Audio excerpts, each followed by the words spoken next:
ஆப்கானிஸ்தான்ல சமீபத்துல ஒரு பெரிய நிலநடுக்கம் ஏற்பட்டிருக்கு. ஆனா நாம இன்னைக்கு பார்க்க போறது வெறும் ஒரு இயற்கை சீற்றத்தை பத்தி மட்டுமில்ல, பல வருஷமா அங்க தொடர்ந்துட்டு வர பல நெருக்கடிகள் ஒன்னா சேர்ந்து எப்படி ஒரு பெரிய துயரத்தை உருவாக்குச்சுங்கிறது தான். வாங்க அத பத்தி விரிவா பாப்போம். யோசிச்சு பாருங்க, ராத்திரி நேரம் சரியா 11:47 மணி. கிழக்கு ஆப்கானிஸ்தான்ல பெரும்பாலான மக்கள் நிம்மதியா தூங்கிட்டு இருக்காங்க. அந்த அமைதியான ராத்திரியில ஒரே ஒரு நொடியில எல்லாமே தலைகீழா மாறிடுச்சு. ரிக்டர் அளவுகோல்ல 6.0. இது ஒரு பெரிய அளவுதான். பெரிய பெரிய பில்டிங்கையே ஆட்டி பாக்குற அளவுக்கு சக்தி வாய்ந்தது. ஆனா இந்த நம்பர் மட்டுமே முழு கதையும் சொல்லிடாது.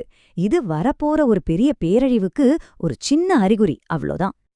சரி, முதல்ல பூமிக்கு அடியில என்னதான் நடந்துச்சுன்னு பாப்போம். ஏன் இந்த நிலநடுக்கம் இவ்ளோ மோசமான சேதத்தை ஏற்படுத்துச்சு? தேதி பாத்தீங்கன்னா ஆகஸ்ட் 31, 2025, ராத்திரி நேரம். கிழக்கு ஆப்கானிஸ்தான்ல ஜலாலாபாத் பக்கத்துல இது நடந்திருக்கு. குறிப்பா நங்கர்ஹார், குனார், லக்மான் இந்த மாகாணங்கள் தான் ரொம்ப மோசமா பாதிக்கப்பட்டிருக்கு. ஆனா இந்த நிலநடுக்கத்தோட சக்தியை விட ஒரு முக்கியமான விஷயம் இருக்கு, அதோட ஆழம். பூமிக்கு அடியில வெறும் 10 கிலோமீட்டர் ஆழத்துல தான் இது உருவாகிருக்கு. இது ஏன் ஒரு பெரிய பிரச்சனை தெரியுமா? ஏன்னா நிலநடுக்கம் எவ்வளவு மேலோட்டமா இருக்கோ அதோட அதிர்வுகள் மேற்பரப்புல அவ்வளவு தீவிரமா இருக்கும். அதாவது அதோட சக்தி சிதறாம நேரடியா மேல வந்து தாக்குது. அதனாலதான் சேதம் பல மடங்கு அதிகமாயிடுச்சு. சரி, இந்த புவியியல் நிகழ்வு மக்களோட வாழ்க்கையில என்ன மாதிரியான தாக்கத்தை ஏற்படுத்துச்சுன்னு பாப்போம். இப்ப நாம பார்க்க போற நம்பர்ஸ்லாம் வெறும் கணக்கில்ல, ஒவ்வொன்னுக்கு பின்னாடியும் ஒரு சோக கதை இருக்கு. குறைஞ்சபட்சம் 812 பேர். யோசிச்சு பாருங்க, இந்த எண்ணிக்கை இன்னும் அதிகமாகலான்னு சொல்றாங்க. நடு ராத்திரியில எல்லாரும் நல்லா தூங்கிட்டு இருந்தப்போ இந்த நிலநடுக்கம் வந்ததால பலரால வீட்டை விட்டு வெளியே ஓடிக்கூட முடியல. உயிரிழப்புகள் ஒரு பக்கம்னா 2800க்கும் மேற்பட்டவங்க காயமடைஞ்சிருக்காங்க. பல கிராமங்கள்ல இருந்த மருத்துவமனைகள் உடனே நிரம்பி வழிஞ்சது. அடிப்படை மருத்துவ வசதி கூட இல்லாத இடங்கள்ல உதவி கேட்டு வர்ற குரல் தான் எல்லா பக்கமும் கேட்டுச்சு. ஏன் இவ்ளோ பெரிய சேதம், இவ்ளோ உயிரிழப்பு? அதுக்கு முக்கிய காரணம் அங்க இருந்த வீடுகள் தான். பெரும்பாலான வீடுகள் களிமண்ணாலையும் செங்கற்களாலையும் கட்டப்பட்டவை. நில அதிர்வை தாங்குற அளவுக்கு அதுக்கு வலிமையே கிடையாது.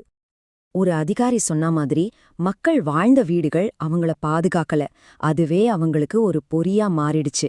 நிலம் லேசா அதிர்ந்த உடனே அந்த வீடுகள் இடிஞ்சு விழுந்து உள்ள இருந்தவங்கள உயிரோட புதைச்சிடுச்சு. நிலநடுக்கம் முடிஞ்சதும் அடுத்த கட்ட போராட்டம் ஆரம்பிச்சது. இடிபாடுகளுக்குள்ள சிக்கியிருந்தவங்கள காப்பாத்துறதுக்கு நேரத்தோட ஒரு பெரிய பந்தயம். மீட்பு குழுக்கள் உடனே கிளம்பினாலும் அவங்க முன்னாடியே ஏகப்பட்ட தடைகள். நிலநடுக்கத்தால ஏற்பட்ட நிலச்சரிவு, அது ரோட்டே மூடிருச்சு. விடாம பெஞ்ச கனமழை, அது வேலையை இன்னும் கஷ்டமாக்கிடுச்சு. அதுவும் இல்லாம இது ஒரு மலைப்பாங்கான பகுதி, அதனால பல கிராமங்களுக்குள்ள போறதே பெரிய சவாலா இருந்துச்சு. தரவழியா போக முடியாததால வான்வழி மீட்பு தான் ஒரே ஆப்ஷன்.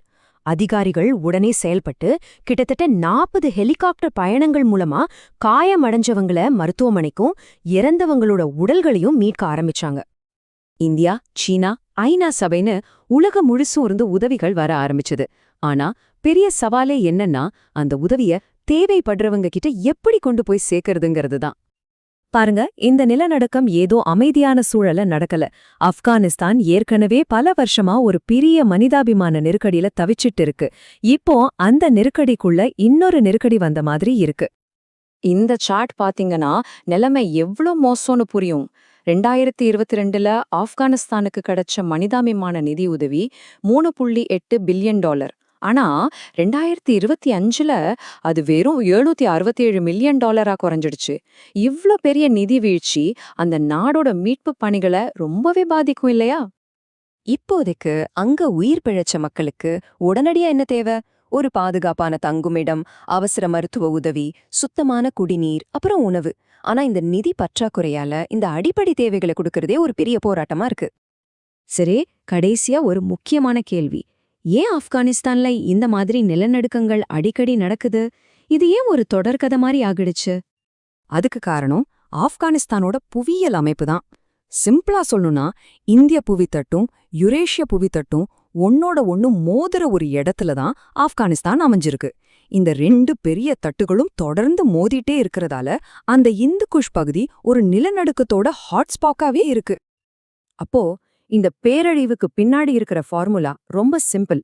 ஒரு பக்கம் இயற்கையா நடக்கிற சக்தி வாய்ந்த ஆழம் குறைவான நிலநடுக்கம். இன்னொரு பக்கம் மனிதர்களால உருவாக்கப்பட்ட பலவீனமான கட்டிடங்கள், போகவே முடியாத மலைப்பாதைகள், இது ரெண்டும் ஒன்னா சேரும்போது விளைவு இப்படி ஒரு மாபெரும் சோகமா தான் இருக்கும். இதிலிருந்து நாம என்ன தெரிஞ்சுக்கணும்? ஒன்னு, ஆப்கானிஸ்தானோட கிராமப்புறங்கள்ல ஆபத்து ரொம்ப அதிகம்.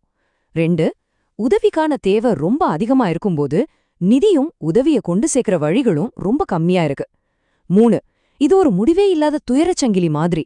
ஒவ்வொரு இயற்கை சீற்றமும் அங்க ஏற்கனவே இருக்கிற பிரச்சனைகளை இன்னும் மோசமாக்குது. அப்போ நம்ம முன்னாடி இருக்கிற கேள்வி இதுதான். தொடர்ச்சியா பேரழிவுகளை சந்திச்சு உலகத்தோட ஆதரவும் குறைஞ்சிட்டே போற ஒரு நாட்டுல இந்த துயரச்சங்கிலிய எப்படி உடைக்கிறது?